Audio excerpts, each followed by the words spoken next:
बिहार में नीतीश कुमार की नई सरकार बनने के बाद अब बिहार विधानसभा अध्यक्ष का चुनाव है। 1 दिसंबर से बिहार विधानसभा का सत्र शुरू होने वाला है, जो काफी ऐतिहासिक माना जा रहा है। खबरों की माने तो इस बार बिहार विधानसभा में कई बदलाव देखने को मिलेगा। इसके साथ बिहार विधानसभा को नया अध्यक्ष भी मिल जाएगा। ऐसे में सवाल ये भी उठता है कि कौन होंगे बिहार विधानसभा के नए अध्यक्ष या स्पीकर। चुनाव की रेस में कौन कौन है मैदान में? बिहार विधानसभा में इस बार कौन कौन से बदलाव हुए हैं? दरअसल 18वीं विधानसभा का पहला सत्र 1 दिसंबर से शुरू होने जा रहा है और 5 दिसंबर तक चलेगा। इस दौरान लगातार कार्यक्रम फिक्स बताए जा रहे हैं। आगे की वीडियो में हम आपको बताएंगे कि 1 दिसंबर से 5 दिसंबर तक क्या क्या होगा, लेकिन उससे पहले ये जान लीजिए कि इस बार बिहार विधानसभा में क्या क्या देखने को मिलेगा। दरअसल 1 दिसंबर को नए सदस्यों को शपथ दिलाई जाएगी। 2 दिसंबर को विधानसभा अध्यक्ष का चुनाव होगा। सूत्रों की माने तो भाजपा की तरफ से डॉक्टर प्रेम कुमार अध्यक्ष पद के लिए दावा ठोकेंगे, जो 9वीं बार विधायक बनकर बिहार विधानसभा पहुंचे हैं। 3 दिसंबर को विधानमंडल के दोनों सदनों की संयुक्त बैठक में राज्यपाल का अभिभाषण होगा। 4 दिसंबर को राज्यपाल के अभिभाषण पर धन्यवाद प्रस्ताव पर चर्चा होगी और सरकार जवाब देगी। 5 दिसंबर को द्वितीय अनुपूरक व्यय विवरणी पर बहस होगी, जिसके बाद संबंधित विनियोग विधेयक पेश किया जाएगा। चलिए आप जान लेते हैं कि सोमवार से शुरू और शुक्रवार तक चलने वाले विधानसभा सत्र में क्या क्या अपडेट हुआ है।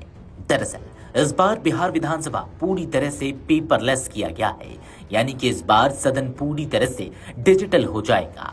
नेशनल ई विधान एप्लीकेशन NEVA योजना के तहत विधानसभा की कार्यवाही को कागज रहित यानी कि पेपरलेस बनाया जा रहा है।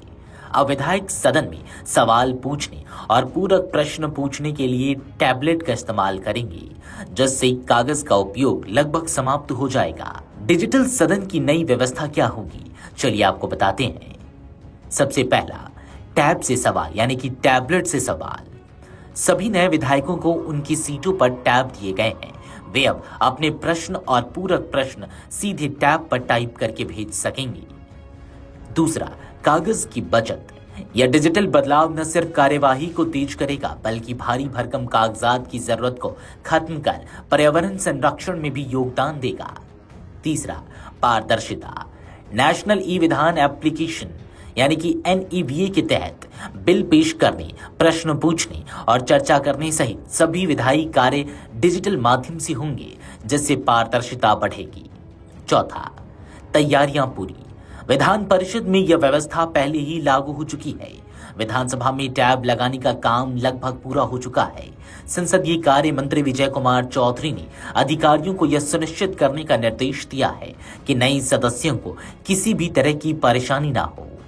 अवधेश नारायण सिंह की अध्यक्षता में हुई बैठक विधानमंडल सत्र को लेकर विधानसभा के मुख्य भवन में सभापति अवधेश नारायण सिंह की अध्यक्षता में उच्च स्तरीय बैठक हुई।